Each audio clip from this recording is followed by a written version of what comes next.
Hello, and welcome to Marriage Unchained, the art of one flesh, where saving marriages, saving families, and saving souls is the flavor of the day. Now, let's join our host and author of Marriage Unchained, Catholic Alpha Radical, Jerry Jacobs Jr. Welcome to Catholic Alpha Radical Live, where I help you fix your Catholic marriage. I've coached and helped hundreds of men in their marriages, and now I want to help you. Call 313-RADICAL now. That's area code 313-RADICAL, and ask me anything on tough marital issues, such as what to do when she's asked for divorce, what to do when you have a mutual agreement of separation but you didn't want it, what to do when your wife is cold and distant, what to do when your wife is having an affair, what to do when your marriage is bad, boring, lukewarm, and passionless, what to do when you engage in a marital embrace less than once a month, what to do when you sleep in separate bedrooms, what to do when she has left the home with or without the children, what to do when you're divorced but didn't want it. Call 313-RADICAL. That's area code 313-723-4225. That's area code 313-723-4225. Again, call 313-RADICAL right now for answers to intimacy problems, communication problems, prayer and spiritual warfare problems, authentic masculinity problems, aka how to man up. So, sit back, relax, take a chill pill, and get ready to rock. But don't duck. Can you feel it? Catholic Alpha Radical coming at you now.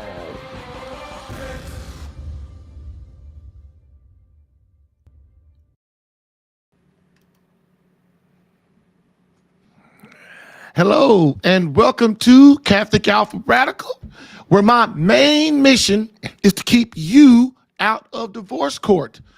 And the Save My Catholic Marriage Minute is for you if your marriage is boring or passionless, you have very little or no emotional closeness, your wife has asked for a divorce or separation, she's in the home but you're in separate bedrooms, your marriage is just plain not engaging in the marital embrace either weekly or monthly, you are divorced, you didn't want it.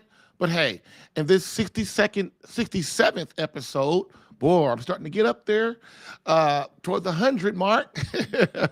We talk about what are the clues your wife may want to divorce. Clue number 29. Oh man, these next 5 clues, it's only 5 left. And so this will be done by next Tuesday. But man, these next 5 are really, really important. So please try your best to embrace what I'm talking about. Oh, there you go. My Wi-Fi is acting right. Man, I was going to say, man, I hope my stuff isn't jerky because we were going through the introduction and my Wi-Fi signal went down and I'm just getting sick of these Wi-Fi people, man. You know, in my office, now look at this.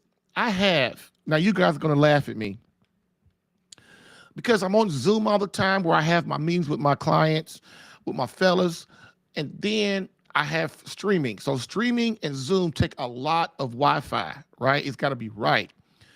So what I did was my son started working for AT&T. So he got me, now this is crazy. He got me to switch over from Comcast to AT&T because of the fiber network, right? I mean, and it's fast, dude. It's like $80 a month, and you get a gig, which is like you get a gig of bandwidth up and a gig of bandwidth down. So if I did a test on my computer, the speed test, I'd have 900 and something megabytes on up and 900 and something megabytes going down, and that's sweet. But you really, I mean, it kind of really can't tell the difference. So I'm gonna talk to AT&T about that. But then guess what? So I have Comcast, and then I have Comcast 2, which is I got their highest, but one of their highest. So I get 900 megabytes with them too. But the upload is like only 21 megabytes, which is a big difference from 900, right? You would think that my computer would be screaming, right, whatever. So then the backup to the backup is I have T-Mobile, and T-Mobile internet is in case one of these two go down.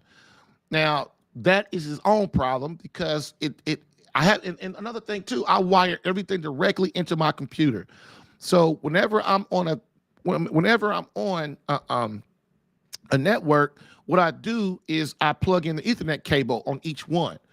So now, even with the T-Mobile, when I use it, I pick an Ethernet cable and plug it directly to my laptop.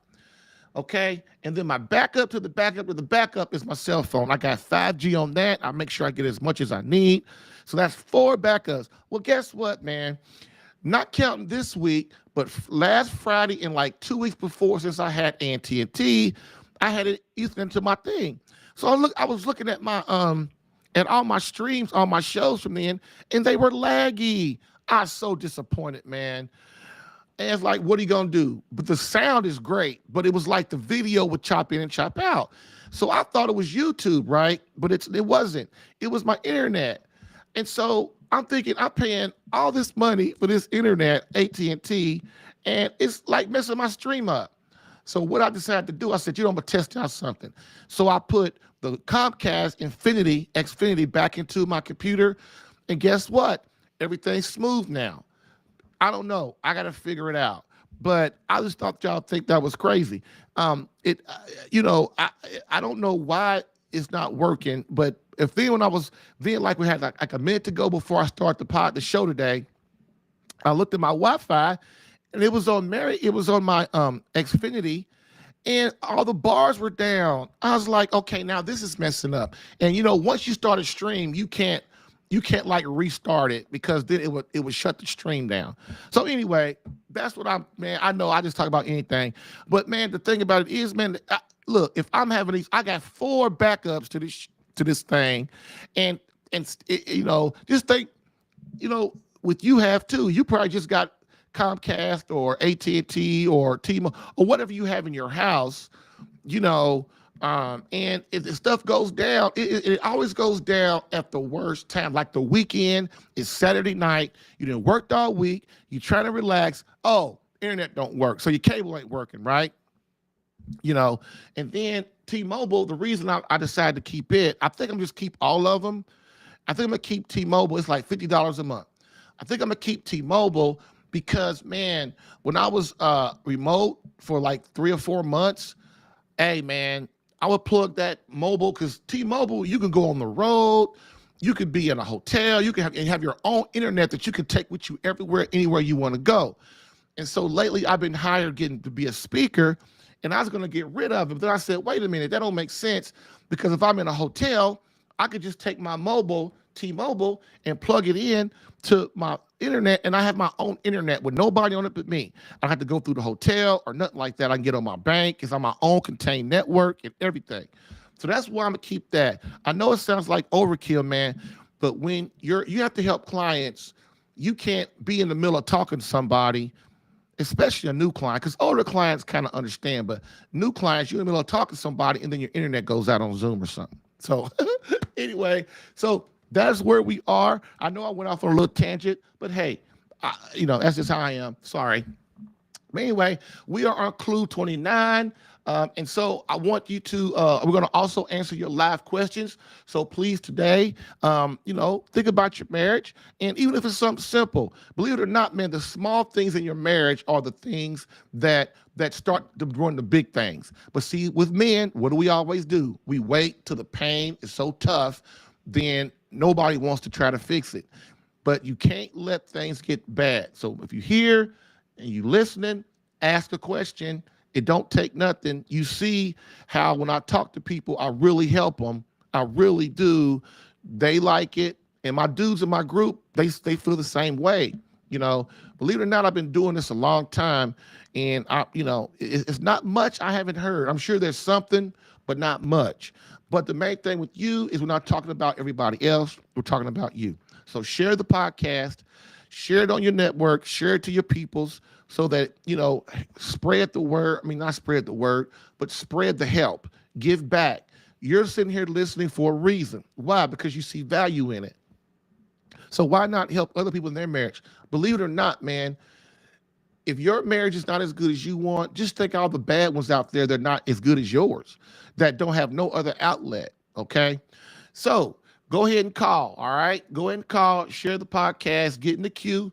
So you can call at 313 Radical, which is 313-723-4225. Or even better yet, if you're at home on your computer, you know what? It's easier too. You can call through your browser. So it's callinstudio.com/radical1. And then the show will pop up in your browser, and you can put it on mute, put on your headphones, listen like that while you're working or whatever. All right. So look, the main thing is we want to get some resolution to your marriage confusion.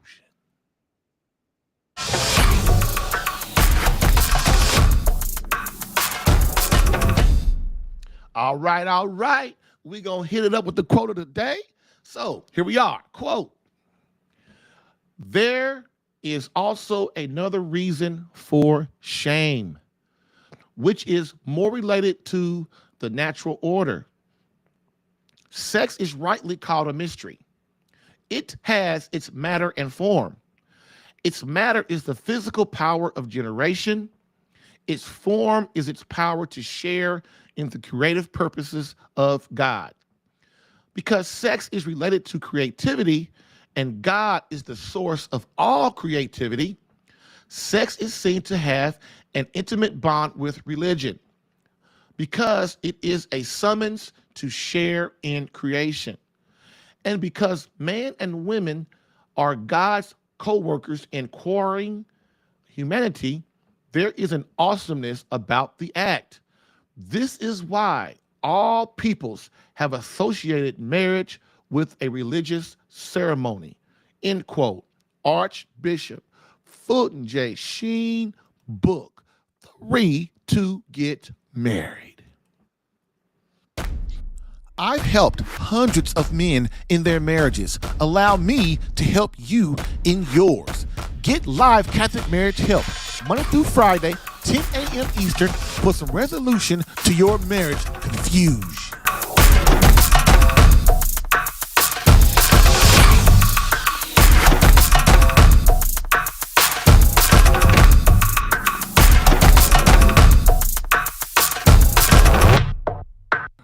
All right, let's rock this. I don't know, y'all. I'm in a good mood today. You know why? Because I ain't sick no more. Man, I was sick. I was sick for like 5-6 days, dude. That gets old after about the second or third. But you know what I did? I offered all that pain up for my beloved wife. That's what I did. I asked God to take my suffering and please give it to my wife to help purify her soul as she stands before her particular judgment. That's my job as a husband. And so that's what I did. A lot of people don't really understand that or really believe in that. I don't care. What I do know is the demons do. If the demons believe in it, then you best believe in it. All right. So, and then, my voice is getting better. Still sounds scraggly. I can't sing yet or anything like that. And I can't get real loud, but I sound manageable, and every day it's getting a little bit better. The thing about your voice, man, of course, is when you're tired. I was exhausted, didn't know it, kind of felt like I was. So for the last 4 or 5 days, I've kind of taken a break and slowed down a little bit. Didn't do as much exercising, drinking a lot of water. When your voice is down, that's what you do. People think you got to take all this medication, all this stuff. Nope. What you do, if your voice is not hurting or like it's not hurting, like it's like, you feel pain in your throat, then you really don't need lozenges and all that stuff. What you need is fluids, right? So you drink as much water as you can stand.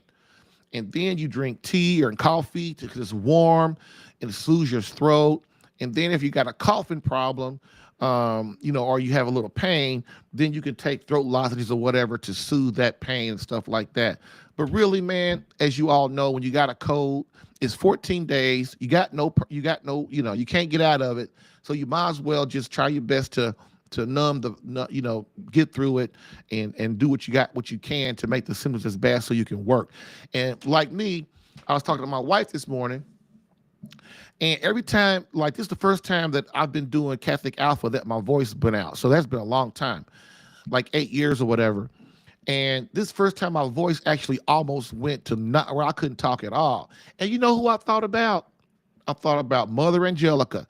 She is the EWTN. She's the founder of EWTN. And so she was this big thing on the camera. She's the first one to start a Catholic TV station, I think, and it has grown to be so big.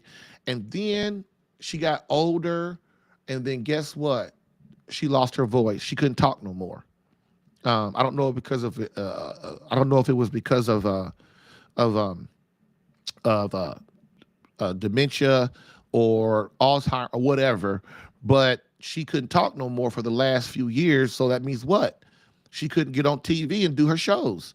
So they do a lot. Now they do reruns of her show, which they're great, but that's sad. So I thought about, if God took my voice, I said God's not going to take my voice. That's the wrong way to put that. If God allowed me to be tested through temptation, through demons, through the Satan, to be tested, and my voice was taken, man, I couldn't do my job. I really couldn't. I couldn't sit there and type. I can't type the podcast. I had to go back to writing articles, I guess, which are a lot harder than this, believe me. So anyway, let's get started. So, hey, here we are. The last 5 clues. You guys are really going to enjoy it. You're really going to learn a lot, and you're going to get a lot of information that you could put together in your marriage to help you going. And then, of course, as always, if you need more special help, which I'm not trying to toot my horn, or anybody else's horn, but when you get in marriage crisis, go get you some help. Stop trying to solve it all you want. Guys come to me all the time. They going around the internet looking for all this free stuff. They looking around trying to read all these articles and all that stuff. Man, look, I tell them, look, man, the time for looking for free stuff is over, and it's the time for action. If you are in marriage crisis, so what's marriage crisis? Marriage crisis means the emotional connection is basically gone. Your wife's asked for a divorce. You guys are in separate bedrooms. She's asked you to leave. She's asked for a divorce. She asked for an annulment, legal separation. She's messing around with another guy. I mean, the kids are disrespectful. The kids hate you. The kids hate their mama. This is family and marriage crisis. But the problem with guys is we get used to the hell, right? We get used to it like roaches and rats. Roaches and rats, they can adopt to anything. And that's kind of what we all do when we're in pain, especially if we're a man. Women, they don't adapt like that. They just leave or get away from it.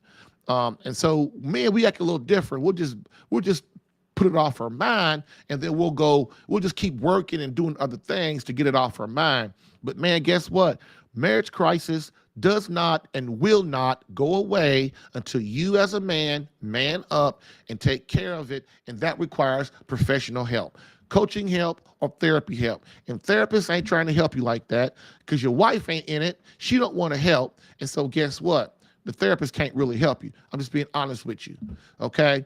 The other thing is, you got to understand that, we're in marriage crisis. There are very few options out there that can really help you. Retrofy is good. That I've heard. I've never been there. I never had to go there. Then there's other things like Worldwide Marriage Encounter. You can try that, but that's basically when people are trying to work on things together. If your wife ain't really trying to work on it, or you ain't like that, you're just trying to find and solve the problem, then that's not really going to help. The thing that I specialize in is I specialize in helping dudes that they're on their own. Like their wife is checked out or close to checking out. And she's like, look, I done tried all I can. I didn't try it all I can. And if you want to save the marriage, hey, that's cool. Because I've been trying to save it for 20 years.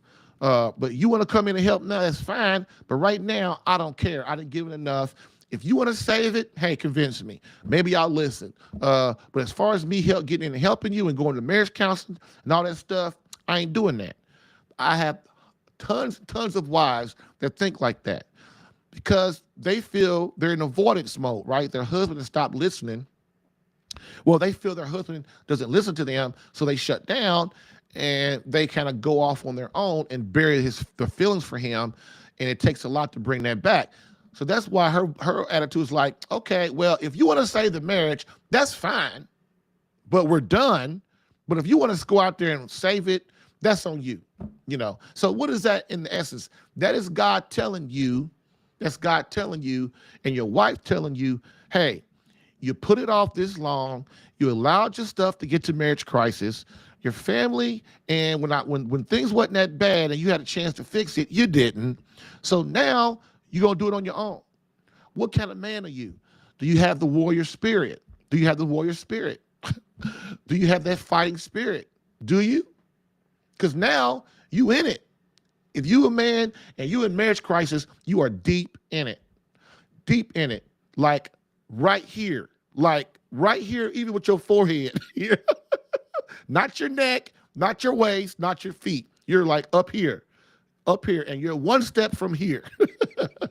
So, you know, believe it or not, I joke around a little bit about this, man, but I know the pain you ran because I was there. I was there. I was there in my first marriage, and I was almost there I was there in my second marriage too for a while. So I really understand. That's why I can joke about it. Because, man, I understand where you at, and I know that it's going to take, you got to become a serious warrior to fight against Satan to get your wife back. And that's the way it works, okay? So we're going to go on the opposite end today. I haven't covered this in a couple of weeks. So what we're going to do is, you are in marriage crisis, or you're in a good marriage, or you are in a mediocre marriage, or a boring marriage, or a passionless marriage, then your options, you know, wonder if you decide, you know what, I don't care about my wife. I don't care about my kids. I'm gonna put myself first, which is what you're saying when you don't fight. I mean, let's just be real about it. Let's don't pussyfoot around with it. Either you're a warrior or you're weak. That's just as a man. I mean, that's what we are. Either we're warriors or we're weak. There's really no in between, right? So basically, let's say, you know, my wife is, as a husband, my wife has started messing with another man, or she's emotionally having an emotional affair or physical affair. Let's say she's went into deep avoidance and she stopped talking. So basically, you had a relationship. Let's say she stopped making love to you, which is what most women do when they get emotionally disconnected. The emotional connection in your marriage is gone or almost gone. Or you just feel like, hey man, I've had guys come to me, wasn't really nothing wrong in their marriage. They had a good marriage. They had an okay marriage, but they was like, Jerry, man, I feel something ain't right. I sense it. I'm like, look, dude, teach me how to create a legendary marriage, a great marriage, so that I'm not getting divorced. I got 6, 7, 8, 9, 10 kids. I got 4 kids, 3 kids, and I do not want this. So teach me, even though my marriage is not really bad, but I feel something's wrong, help me. I love those dudes. You know why? Because they got their darn eyes open. And I get those guys all the time. Now, I mostly get the marriage and crisis dudes, but every now and then I get these dudes, man, you know, they are really in tune with what's going on in their environment. They work a lot, you know, whether it's a job or a career. They work a lot, but they are enough in tune with their family that they know when something is wrong or when something ain't right. And sometimes they really have no concrete proof. They just know things ain't going the way they want, and they don't want it to go. They know about divorce. They probably seen it. They don't want their, you know, because all of us have people that we know that are deep in divorce or have been divorced and have decided that's it. So what I want to do real quick, as I've done in the past, is I want to go over the contrary, the opposite of working on your marriage, of You decide as a man, you're going to suffer now instead of the consequence of suffering later. And if you decide you're going to suffer now, that means I'm going to fix my marriage now. I'm going to create a great marriage. My family's going to come along and I'm moving towards God, and this is how it's going to be. Or we can decide that we're not going to fix it. We're just going to let it go. We're going to listen to the world and Satan, and we're going to blame our wife for everything. Sure, we're going to say, well, I know I ain't perfect. That's what everybody says. Jerry, I know I ain't perfect, but then the ego comes in, right? But she did this, this, this, and this. That ain't going to work neither, because as soon as you start blaming your wife, the marriage is over. She going to get away from you and go see her dude, because her new dude, don't make her feel like that. He don't criticize her. He don't blame her. He don't defend himself. He don't fight with her and argue with her and debate with her. He makes her feel special again. Sorry, that's kind of the way it is. My job to you, my thing to a man if he's in marriage crisis is, man, don't, open your eyes and let's solve this together. So SaveMyCatholicMarriage.com. Go watch the marriage. If things I'm talking about right now, you think you might need some specialized help, hey, go to SaveMyCatholicMarriage.com. And then what you can do is you can get, watch the marriage masterclass. That's free, to help you. I give you plenty of avenues for free to help you. My blog, my podcast, my marriage masterclass. Then, if that's not enough, which it's usually not, because those things just open your eyes, right? I convince you that you have a problem and to open your eyes.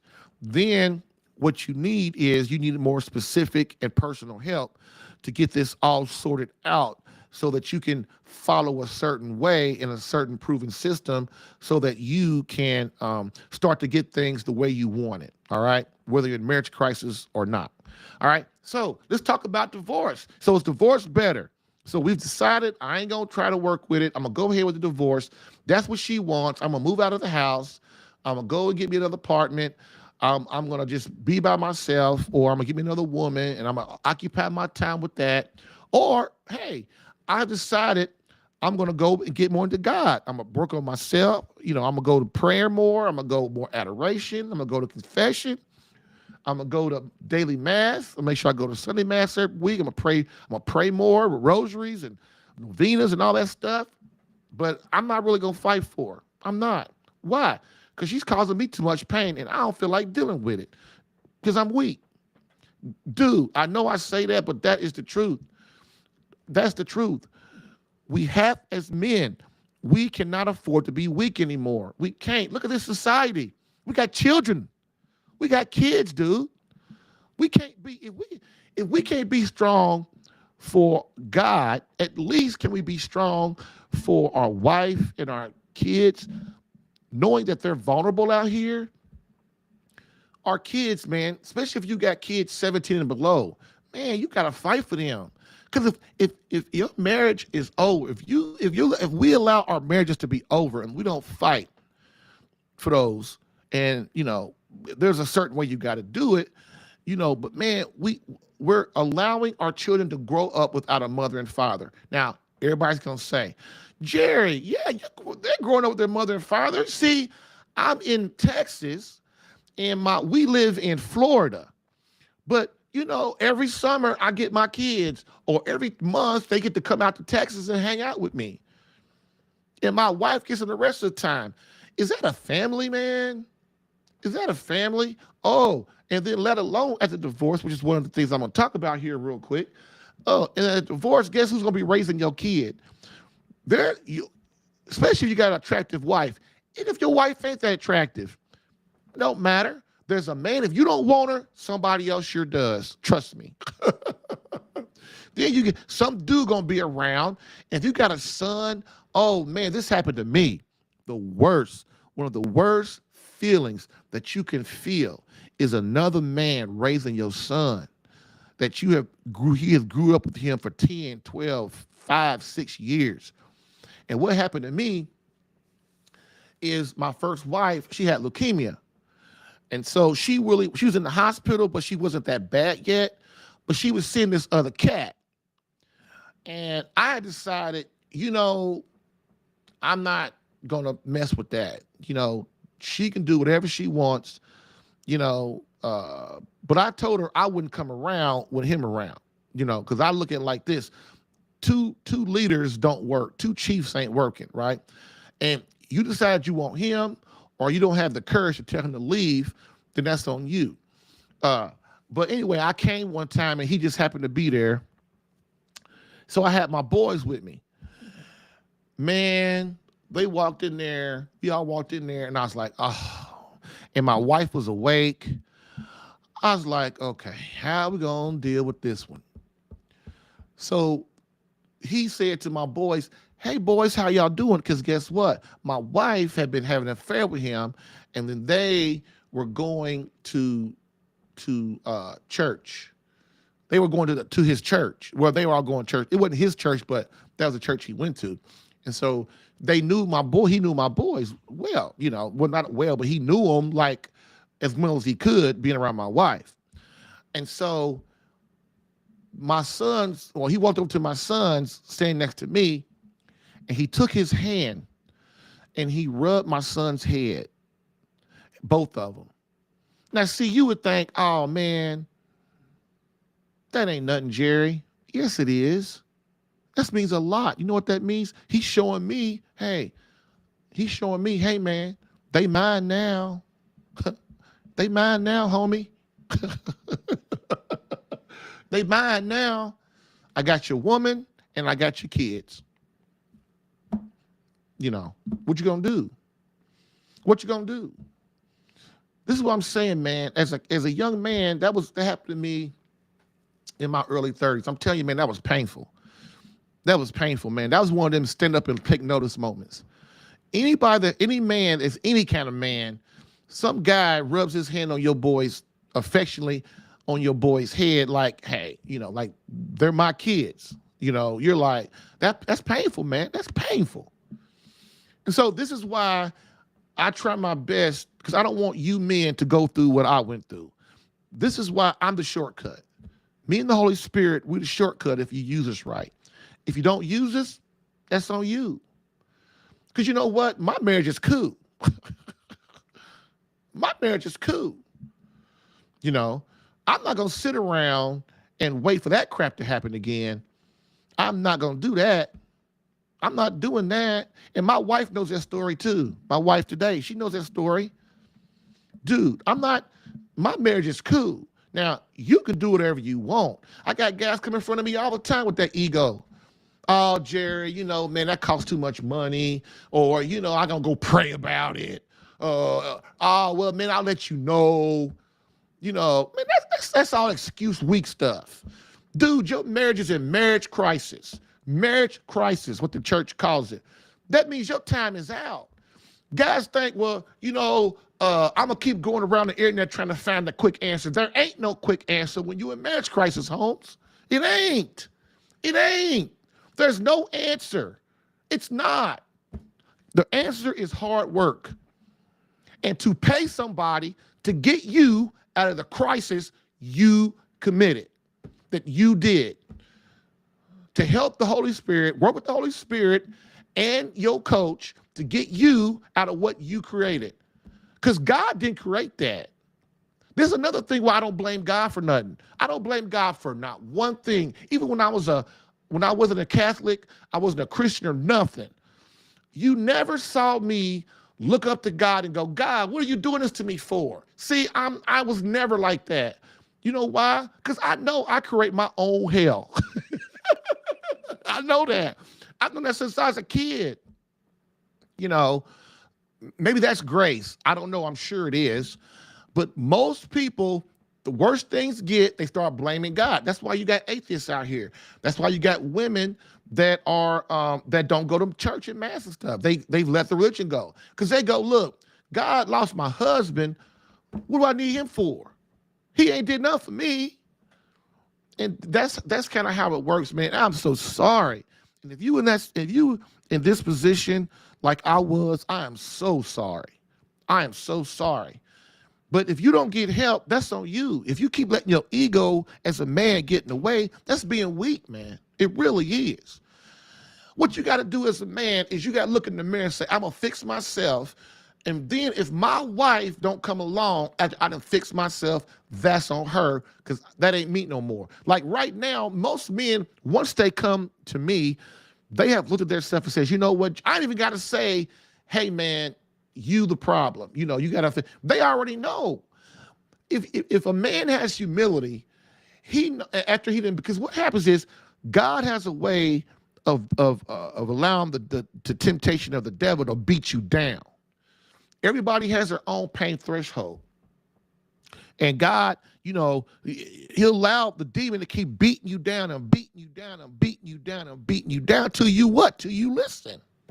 That's how it works. That's how the universe works. If you are in marriage crisis or you in pain right now, if you didn't broke your leg, if you got cancer, if you got diabetes, if you got heart trouble, if you got arthritis, if your wife is leaving, if your kid died, all that stuff is a test. All that stuff is a test to see if you're going to listen and come to God. Because why? God is saying, okay, brother, your britches didn't got too big. You're moving too far away from me and the Holy Spirit. Take this pain right here, and then maybe you'll listen and see you need me. Bam. That's how it works, baby. And I figured that out a while back. I figured that one out when my car was getting repossessed, when I was getting evicted from my apartment, when me and my wife were having marriage problems, chaos all around us and stuff. Dude, I started to listen because I'm like, wait a minute. Joe Blow over here ain't having nearly the problems I got. Something must be up. So I started listening to the Holy Spirit. I really did. I really did, man. And when you start listening, that means you have humility. God will then have mercy on you. He'll start pulling the pain back. He'll say, okay, you know, Johnny, you listening? You trying to come to me? You trying to see what's up? So, hey, take this little respite. Take this little respite for a while. You know, now if you stop not listening again, I'm going to bust your butt. But as long as you listening, you trying to improve yourself, you praying, you coming to me, you let me, you're depending on me as your Lord and creator. Hey, I got your back, brother. I got your back. I'm not saying it's going to be perfect, though. I'm not saying it's going to be perfect, because I got to keep testing you to keep you on your game. I know y'all be like, Jerry, you talk about God crazy. No, man. I talk about God because the way I talk about God is real life. I bring the faith into real life. That's why people like me. I don't sit there talking about, oh, the holy person, and oh, yes, we're going to pray all day long, and we're just going to talk like this. And man, ain't nobody listening to that stuff. Men, we're men. This is why the churches are empty of men, because they talking like that. Mercy, mercy, mercy. God loves you. God come to you, God. God is always with you. He loves you so much. He will always love you no matter what you do. Mercy, mercy, mercy. Mercy, mercy, mercy. Mercy, mercy, mercy. That's why your churches are empty.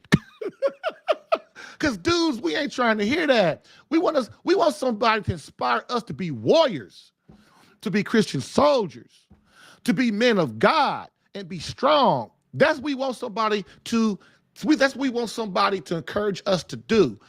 We ain't women. We ain't women. This is why the Catholic Church tends its order towards men leading. You know why? It ain't because God hates women. No. God knows again, I said this a couple weeks ago, God knows if I don't charge a man to do something, he ain't gonna do nothing. And women know it too. Women know it too. It's just that women think, oh, I got this. You know, I can do it better than him. I can go up here and do this. I can have my cake and eat it too. Then she goes out there and doing all her little stuff. And then all of a sudden she sees it ain't like she thought it was. It ain't like she thought it was. You know what I'm saying? So look, man, I'm not trying. Listen, I know the plight of the man out there. I ain't stupid. That's why you can't have priests on altar. You're not supposed to have girls on the altar. You know why? Because all the boys will leave, dude. It's happened over and over and over again. God God is our father. Why didn't God say, I am a woman? Why did he say that? Why didn't Jesus come as a woman? You know why? Because he didn't order it like that. He ordered it, the natural order, a certain way. And he instilled in us a certain thing. But us being disordered and things like that, what happens is we get off key. We get out of tune. We get disordered. Disordered means what? For those you don't know, it technically means without God, void of God. So if you have a disorder, that means that something is wrong with you, morally, mentally, psychologically, like that, spiritually, like that. Okay, so that's what I'm saying. So I got a caller. So what I'm gonna do, caller, be patient, because I'm gonna run over these real quick. I just want to let you men know that, look, man, no more procrastinating, because it ain't gonna go away. So the chaos of divorce. Here's what you're gonna experience for those that you are not divorced and think I ain't gonna fight and I'm just gonna let this just happen. And I'm not going to fight for nothing. I'm just going to let her have whatever she wants. That's the worst thing you do for a woman. You never give a woman what she wants. You give a woman what you know will make her happy spiritually, psychologically, and emotionally. That's, as a man, that's your job, okay? So first is, your wife's going to leave. See, no more wife around. That's what divorce does. Split you up. All the paperwork. So guess what? You got tons of paperwork. Oh, especially the annulment. You think the court's paperwork is a lot with your lawyer and all that stuff. Matter of fact, they squandered that down to a little bit. The annulment paperwork, man, is like, somebody told me it's 12 or 20 pages or something. The time spent at the lawyer's office. You got to leave work. You got to because lawyers, they'll tell you, hey, man, like, I'm here at 9 o'clock and I leave at 4:30. Now, if you can't get to me in that amount of time, then you got to go find somebody else, because I'm not doing it. I got some golf to play. That's how lawyers are. So guess what you got to do? You got to leave your job if you work in the daytime, or if you work at night, you got to wake up early and go see the lawyer, okay? Next, the custody battle over the kids. I ain't got feeling about that. You ain't going to see your kids ever. The judge's going to dog you out. The other lawyer's going to dog you out. Your lawyer probably dog you out, because he's going to go, oh, well, yeah, man, see, this is the best I could do. And you're going to be like, what? That's the best you could do? I only see my kid once a month. The next, only getting to see the kids once every other weekend, all the wasted money and resources. Oh, man, all the money you're going to waste, right? Yeah, like I said, I always tell people, you're going to pay now or you're going to pay later. Really. You're going to pay now. Get help now. Change yourself now. Become a man of God now. A man of courage now. Become holy now.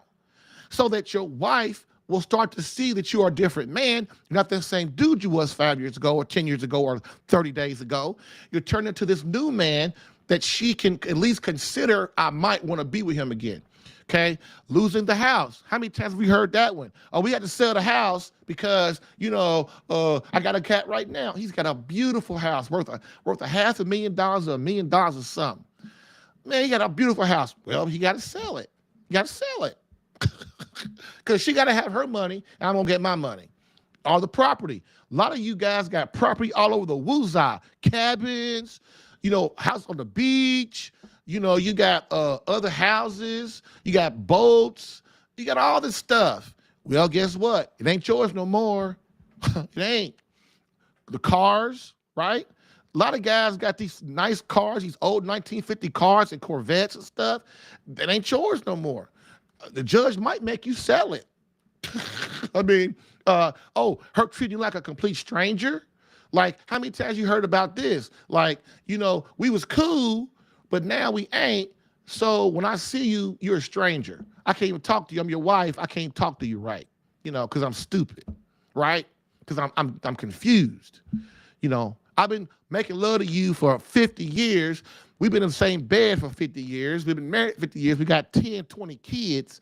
And all of a sudden you can't talk to me no more? Are you insane, woman?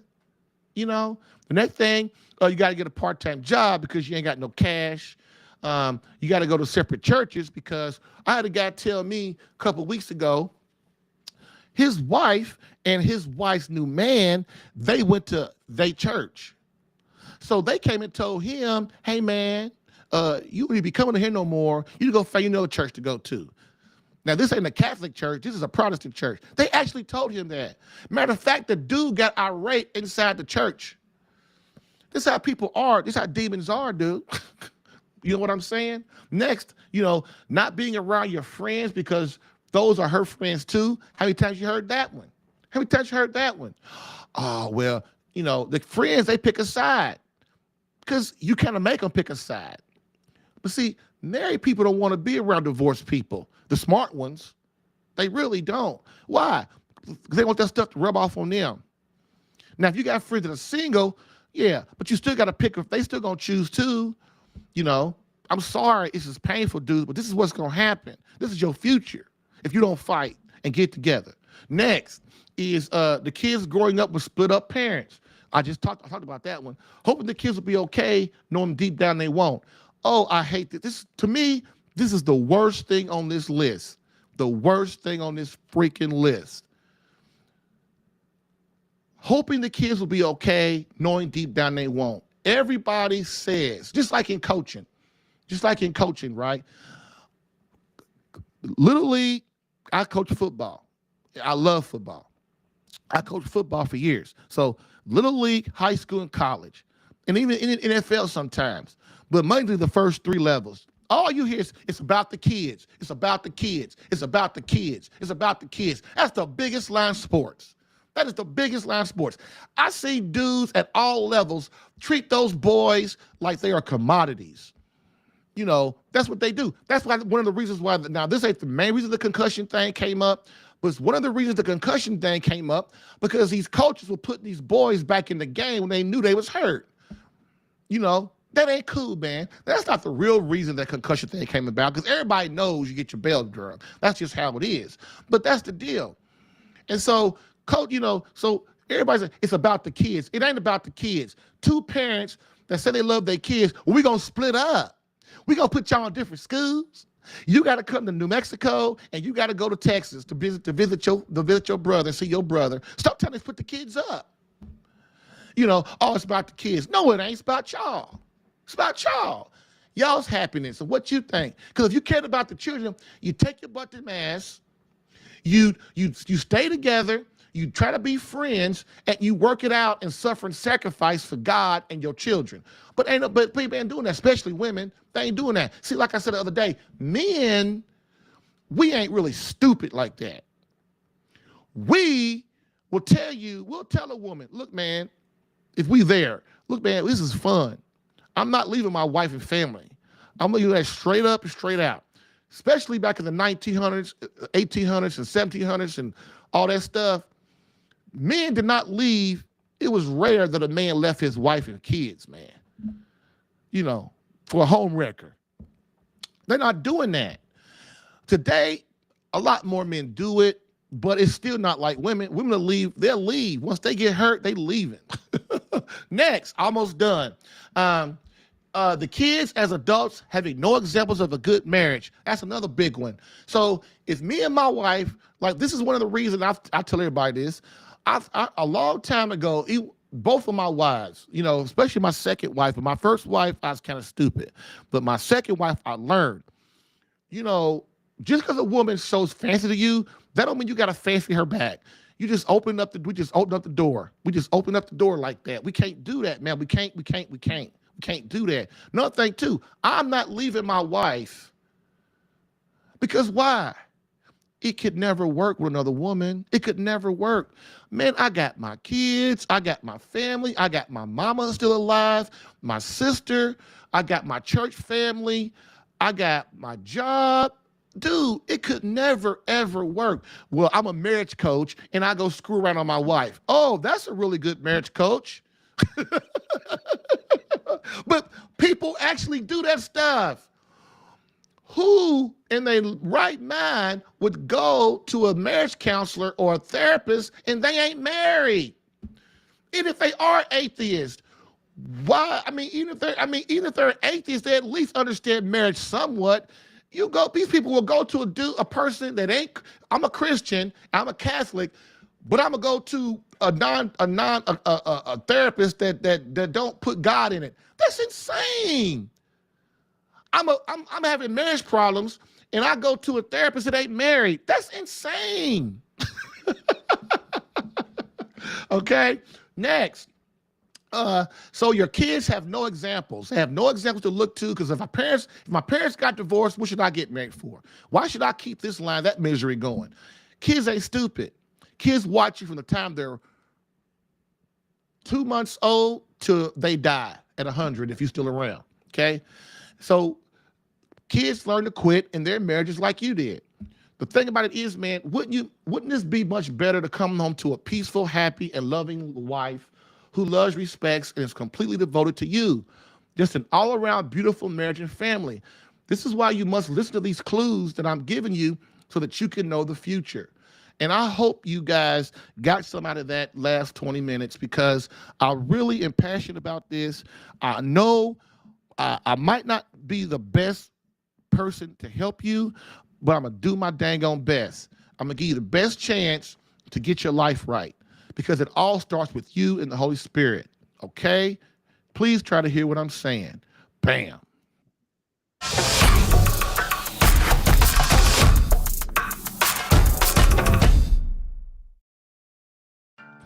So we have a live caller, and I talked long enough, and I'm going to bring them on. Looks like they've called before. So let me bring them on. I got my stuff right. So give me a second. Who is it? Somebody. Hello? Hello? Yes, Jerry? Yes. Can you hear me? I'm a long-time listener, fifth-time caller. Man, boy, go ahead, dude. You rocking it, dude. You rocking it. So I must have said something to hit that chord again today. All right. Don't underestimate your power as a Christian leader, Jerry. You just said something. You are the grinding machine. You are the axe grinder. You're grinding men to be sharper on their Catholic faith. Don't ever underestimate what God's using you for. Well, thank you, man. And I want to appreciate be that. on the phone with you, okay? But the next thing I'm going to tell you is I talked to the judge that's the mediator in my my divorce case. She had 40 to 50,000 cases over 20 years. She openly admitted to me on Monday afternoon what it's all about as the mediator. It's about money. Whoa. Thanks for that tidbit. And she says, you owe me $490. I said, Your Honor, I was in the hospital. And she goes, you owe me $490. I said, Your Honor, I was in the hospital. And she goes, I don't care if you were in the hospital. I scheduled my time for you. You owe me $490. Uh-oh. I'm going to point to something right now. You just spoke about something about 20 minutes ago. A woman's not supposed to lead a man to Christ. She's supposed to defer. Do you know the judge that's on my family court case right now? She had a 32-minute video where she does work with the Orphan Care Alliance, and she's being interviewed by one of the people within the Orphan Care Alliance, which is a fantastic program. She openly says during the video, I talked with my husband and we prayed about me taking the position of the judiciary. I said to myself, see, she had to defer to her husband before she took the job. It's because a man knows he doesn't listen to his wife and defer to her. He takes what his wife gives her as counsel, and then he applies the Bible. And I'm going to share this with you right now. When I go to mediation, all I have to do is say, Your Honor, how many marriages did you save? Because she claims to be a Christian woman, and it says right in the Bible, chapter 19 of Matthew, verse 6, what God joins together, no man shall break. And you know what the priests have done that they're smart to have done?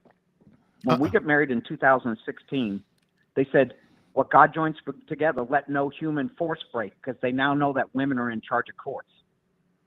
Women can't be in charge of courts because they can't defer to God correctly. And when a Catholic man, a strong Catholic man walks into the court, he already knows what to do. He applies the first judicial canon to the judge, and then he looks at the first lawyer that doesn't follow the law, and he says, okay, we're going to go with judicial canon 2.15. He's been violating it since, and he's jeopardizing the judicial integrity. And that's the difference. How many marriages do you think a judge should save? All of them. In your opinion, if they've correct. And as soon as that's going to be brought up, they are only treating the symptoms. The symptom of orphan care, it means there's guys out there having sex, amen, brother, kids, and not stepping up to the plate. Amen, brother. And the other judge, the one that was on the bench for 20 years, she sits as the vice president of the National Truancy Prevention, which is a great program. Women are created to care for children. She cares that children aren't going to school, which is fantastic. But you know what she didn't do? For 40 to 50,000 cases, she didn't save all those marriages. All she had to do is use the Kentucky Revised Statute and say, you know what? There's a clause in here that if a strong Catholic man steps into my courtroom, I have to give counseling to the couple. That's the whole purpose of a conciliation conference, is to investigate to whether or not the marriage is salvageable. So all I have to do is point it right at the judge and I said, Your Honor, you said you deferred to your husband before you made the decision to sit on the bench. Matthew chapter 19, verses 6 specifically states you cannot break up our marriage. Are you a Christian or not? And then she's going to be left going home to her husband and say, he hit me with the stone. He hit me so hard, I have to give him counsel now. And that's one of the things, man, that I get. It's like when if a wife does not, and one of the things matter of fact, that I've tried to, suggested to you, is that if we go and do all this work and our wife still doesn't listen, then one of the best last resorts is to get the judge or our lawyer to negotiate that I will give her whatever she wants, but she has to agree to like 6 to 12 months of marriage counseling. Why? Because I hate marriage counseling. I know what it's about. And if it's two people, as long as two folks are trying to work it out together, it's not bad. But if only one person wants to work it out and the other one don't, it's horrible. So, but in that case where the wife is not communicating or talking, the way to get her to talk is court ordered, go to marriage counseling, and then she'll start talking. She'll have to, or she'll keep going to marriage counseling forever. Right. I know, and watch, and I'm going to do exactly like you said, but I'm going to share something with your audience for one reason. The best thing about what I was taught back in 1992 is whoever speaks first loses when it comes to a decision. And because when they openly give you their hand, and Muhammad Ali grew up in Louisville, Kentucky, and he's known as one of the best counterpunchers. I am just sitting back watching judges and lawyers open up their mouth and spew the pharisaical and sadduceical stuff that they do in the modern day world. And that's all they are, is Pharisees and Sadducees, because a true leader uses 1 Kings 3:16. King Solomon would constantly use that, and I'm using it on the courts right now. And I don't have any qualms sharing it. I'm taking away the ability for my wife to make it about money when I say to her sister-in-law, I want the blue truck that sits in the garage that's beaten up. I want $15,000 to $20,000 to make it roadworthy. Whatever I can put in the truck, which means pull behind the truck too, and I'm leaving Kentucky. Immediately, the lawyer lies and files for a restraining order. Now, I want you to tell me, does that sound like a threat to you? No. But the lawyer said, I threatened my sister-in-law. Now I've got him on line to a public official. And that's what I'm saying. It's so common that these lawyers get so lax, like you were talking about the other day. People get lax in what they do for a job. And what the job of an attorney is supposed to do is supposed to present the truth to the judge. I've got him on his motion this week where he's saying I've done nothing but lying, delayed justice to be administered to. The next motion that was supposed to go in the books in June of last year was mediation. He's been playing games with the court, and I knew it as soon as he came on the case, because what God joins together, let no man break. He's defeated before he even walks into a courtroom against me. You agree? Amen. Well, all right, thanks, and man. And that's what you're supposed to do. So thank you. I always enjoy your calls, man. Thank you. Please call again. Take it easy, brother. Bye. All right. Just a quick break, and then we're going to hit the last segment of the 27th. The 27th, what is it? The 27th clue of what? No, not the 27th. No, it's not. It's the 29th. Right. The 29th clue of why your wife might want a divorce. Be right back. Hang with me. If you're getting value from this podcast and would like more personal marriage help, Visit SaveMyCatholicMarriage.com for an opportunity to work with me personally for free. Yes, within 30 days, learn how to become a better husband that attracts your wife back to you. Visit SaveMyCatholicMarriage.com and get a plan tailored specific to your marriage and situation. I've helped hundreds of men in their marriages. Allow me the chance to help you using my personal and gained experience. Visit SaveMyCatholicMarriage.com for superior coaching for your marriage. Again, SaveMyCatholicMarriage.com. That's SaveMyCatholicMarriage.com to become the man God created you to be and the husband your wife needs. Lastly, I always get the question, why don't you help women? And I always answer them, I do. So, for all of you beloved wives out there that want to reignite that feeling of emotional closeness and complete love from your hubby, consider marriage coaching and visit SaveMyCatholicMarriage.com for an improved marriage within 30 days.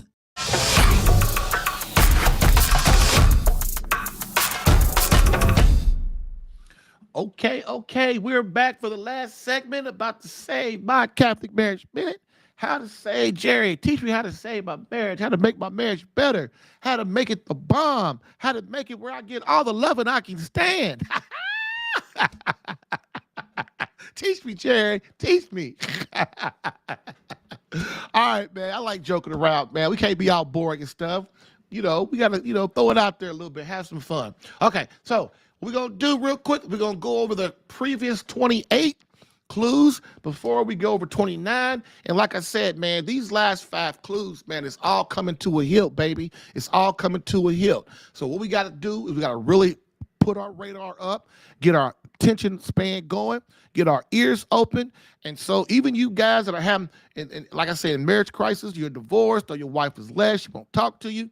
You got to learn if you decide you're going to get an annulment, if you're Protestant and you decide you're going to get another wife, I don't care. I do care. I really do. I don't want anybody to divorce. I hate it. But sometimes it is what it is, right? Then you got to learn how to treat a woman so that she don't ever want to leave your butt again. That's what this is about. This is about the future, not just about right now. You got to learn that for the rest of your life, this is how you treat a woman, your wife, your beloved, the mother of your children. Okay? So, number 1, does she seem distant? Is she spending more time with single friends? Does she seem uninterested in the marital embrace? Is she still as supportive as she used to be? Number 5, is she still as loving as she used to be? Does she go out to clubs and events without you? Does she take longer to answer your texts or phone messages? Has her conversation with you become very short and to the point? Number 9, has the bickering increased? Number 10, has the arguing increased? Number 11, are the kids more important than you in her eyes? Number 12, are her friends or brothers and sisters more important than you in her eyes? 13, have you stopped going to mass and entering the spiritual battle daily? Does she seem unusually depressed or unhappy? You make love less than once per week, or you make love less than once a month. You are now in a sexless marriage. Has she lost weight for no apparent reason? Has she started getting her hair done more often for no apparent reason? Lately, does she dress nicer or more provocative? Number 20, are you beating her home when before she was already home? 21, she blames you for everything wrong in your marriage. You can't seem to make her laugh anymore. Her phone is now hidden and locked. She no longer cares where you've been or keeps tabs on you. Her hugs, number 25, her hugs and kisses seem shorter with no feeling. Number 27, she can't care, or she could care less that you spend more time with your friends. She is keeping secrets and being vague even when you ask her. And number 28, she places her parents above you, which means her parents are more important than you. Whew. That's a lot, fellas. Did you absorb it? Did you get it? Is your radar up? Okay. All right. So, what is number 29? For the reason that your wife may want a divorce. Drum roll, please.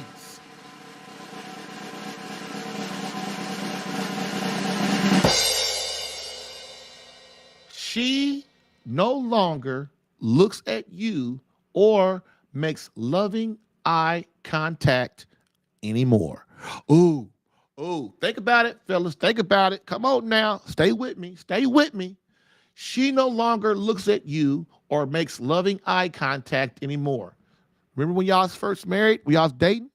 See, that wasn't even a thing, was it? You expected that. Well, guess what? Don't take this for granted. Don't do it. Okay? Wives and women love to flirt. Remember, you are the pursuer and she is the pursuee. Is that a word? But look, man, that's another thing y'all got to realize, man. For the rest of your life, like even if your wife comes to you for sex, it doesn't matter. Tomorrow, you are the pursuer again, and she's the pursuee. Guys think, well, she's supposed to come to me all the time or sometime. She's supposed to, be sexy with me and make me and blah, blah, blah. And me, and me. No, that's not how the game works. You're the hunter.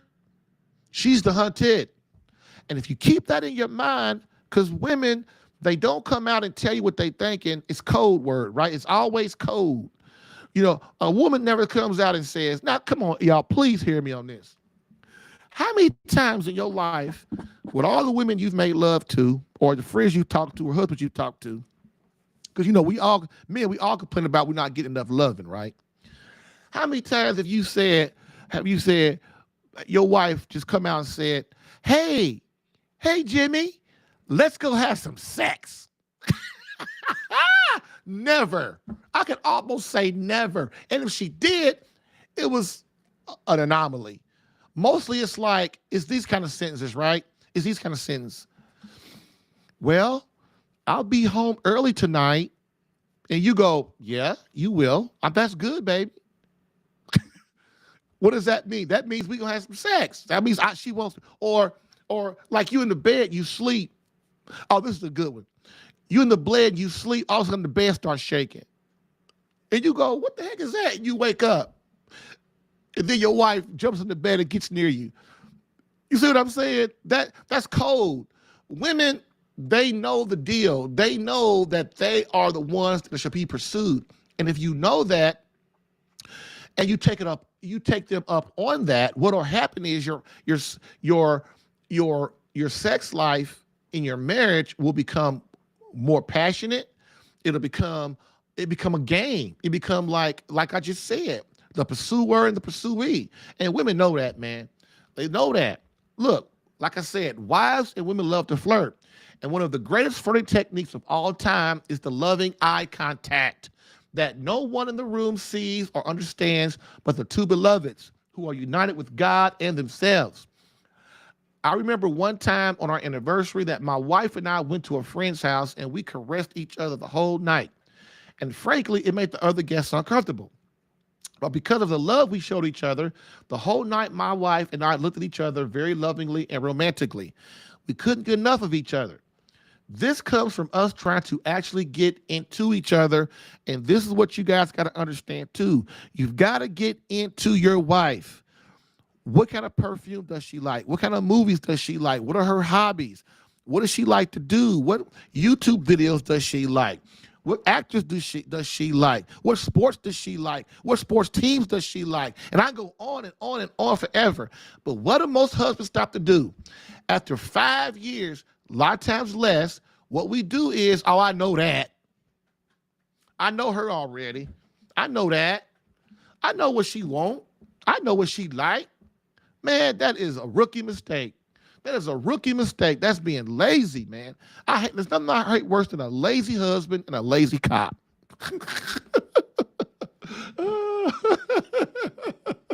Look, the reason I can say that is because I was there. I was lazy like that too. And I'm telling you, man, it never works out. It never works out. It never does.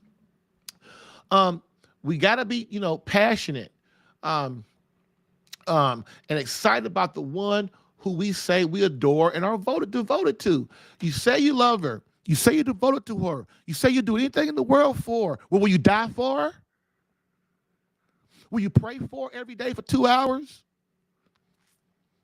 Will you wash the dishes for her? Will you take out the trash for her? Will you go pick her up in the snowstorm? Will you take your ego away and let her talk before you interrupt? See? Well, see, Jerry, you're going too far. You're going too far, Jerry.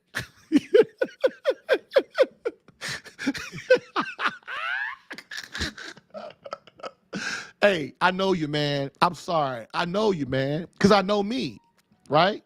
I know you, man, and I'm sorry. I'm calling out your stuff.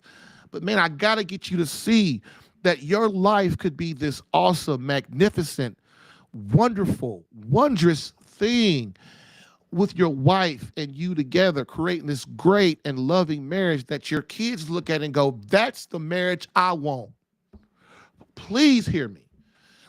If your kids look at you and go, that's the marriage I want, you did your job.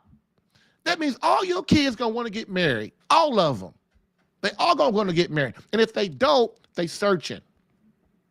That's the gift you give them. Because who wants to go through this life by themselves? Single people kill me. They kill me. Oh, this is great. This single life is great. This is awesome. This is wonderful. This is the bomb. I love it out here to do what I want, when I want, how I want. Woohoo! This is great. Then they go home and get in the bed and go to sleep and do it all. And the next day they all by themselves again. Every night.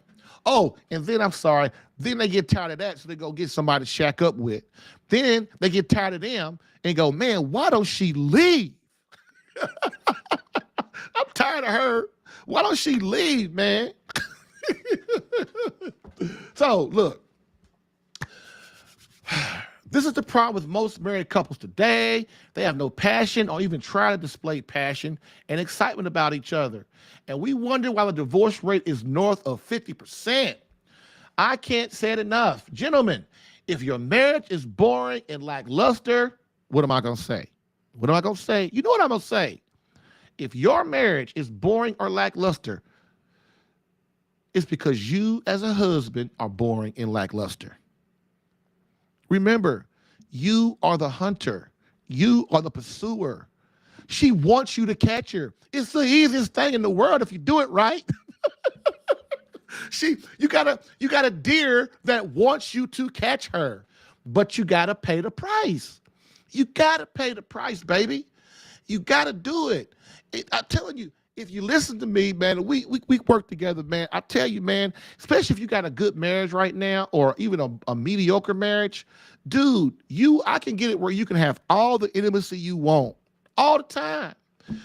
All the time. Your wife will come to you. She'll love you. She'll be devoted to you. She'll hug you and kiss you passionately. She will be the one. She'll want you around her all the time. Dude, that's what you want. Because then you feel like a man. Then you feel respected, like St. Paul says in Ephesians 5. You're like, man, this is what I signed up for. This is the bomb. She's sexy for you. She'll do all these things to smell good for you and look good for you. She will. But dude, husbands gotta understand. You have to die to your wants, desires, and needs first. And when you do, you will get everything I just said. You will. But see, most men, we're egotists. We're egoists. And we can't see past the hell we're in. We don't even know that we're unhappy. We really don't. We think everything's great. Oh, this is fine. As long as I get to go to the golf course every week or go fishing or play some video games, watch NFL football. Hey, I'm a happy dude. No, baby. No. That ain't how it works. Just as with Christ, knowledge of Christ is passion of Christ. If your beloved has stopped making eye contact with you, or worse yet, loving eye contact, this means the passion and excitement and emotional closeness is wavering. Okay? And you must at all costs get back in the game, baby, and let that woman know that she is the one and only one that you cherish and desire. Win her heart, baby. Win her heart, win her mind, win her soul, win her body. That's what you do with a woman. That's what you do with them. But what do? Oh, I got to go to work. Man, I got to go hang out with John, man, because we got to go fix this car. Man, I got to go do this. Man, I got to go do that. I got to go take the kids all over the football and basketball and all these crazy things they got kids doing these days. And then tonight we go, hey, baby, let's go make some love. What? Oh, honey, I'm tired. I got a headache. I've been working all day. I just cooked this meal, and I just took out this big, heavy thing of trash. I'm tired. I'm tired, baby. I'm tired. And what happened? We get mad. We get mad, don't we? Because we do not understand our wife. You've got to capture your wife's heart, mind, body, and soul. And the way you do that is you become a holy man, a virtuous man, a Christian soldier, a man of Christ that sacrifices his life for hers. Then you will get what you are wanting. People don't understand that. Men don't understand that, right? Now, you got to let that woman know that she is the one and only one that you cherish and desire. Because if you don't, some home wrecker surely will. Okay? What is a home wrecker? You know what a home wrecker is? I tell you all the time, if you don't want your woman, somebody else sure does. Somebody else sure does. This is why one of the holy lover gifts of my program is you cannot take your wife for granted. You cannot not show appreciation to your wife every single day.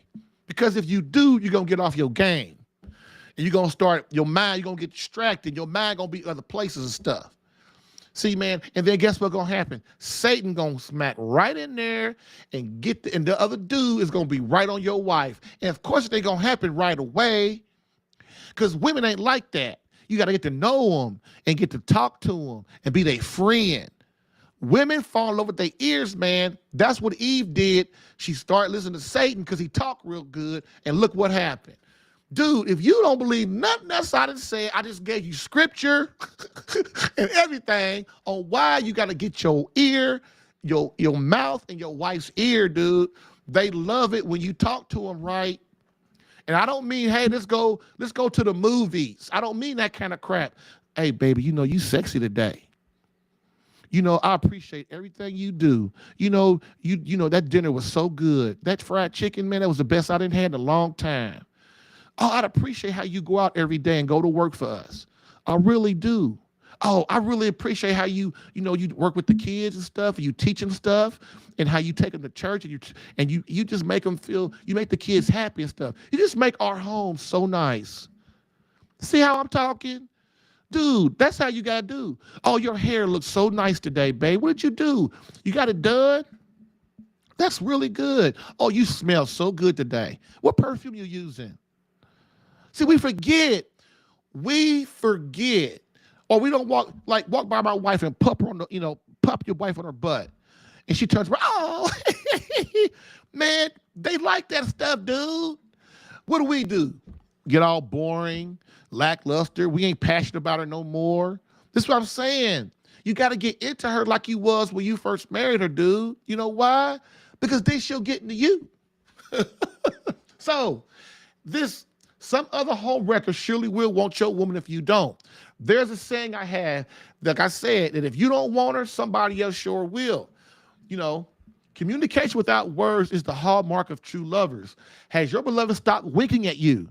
Has she stopped winking at you? Has she stopped making you the apple of her eye? Could she care less if you communicate non-verbally anymore? Worst case scenario, has another man gained her loving eye contact instead of yours? You young boys out there the same way. Why can't I keep a woman? Why can't I keep a woman? Well, first of all, you can't keep a woman because you can't stop sticking stuff places. You can't. You got to have sex with her and all that kind of stuff. And then guess what? The fire runs out because you don't know the woman. You really don't know her. So how can you have fire for her? Just like Christ. How can you have fire for Christ if you don't know him? If you don't study him? If you don't try to get close to him in prayer and suffering and sacrifice? Same with your girlfriend, man. Same with your girlfriend.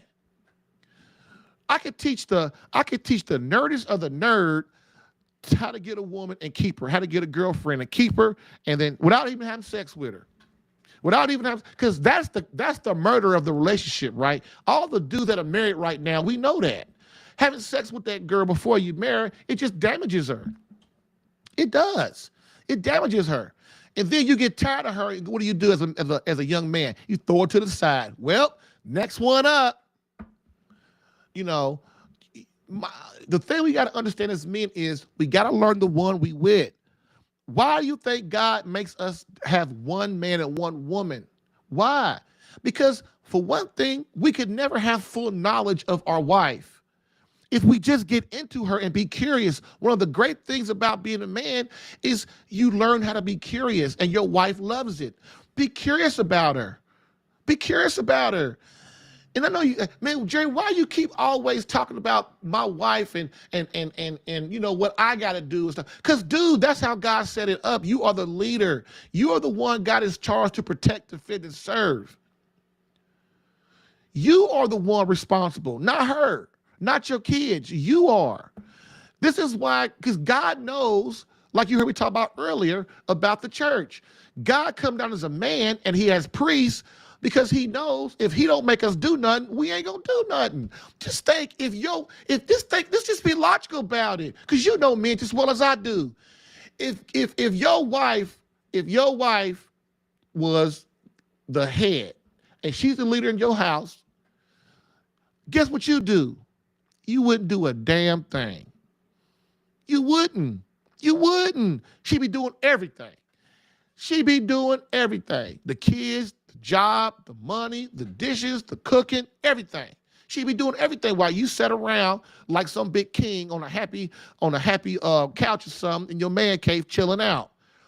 This is why women, if your wife, her job is to make you be a man. That's her job, to make you become a man. Your kid's job is to make you become a man, a true, authentic Christian, Catholic homeboy. That's it, right? So remember, love the one you're with, my brother. Love the one you're with. Because if you can't satisfy her, how you going to satisfy anybody else? You can't. Let me help you, okay?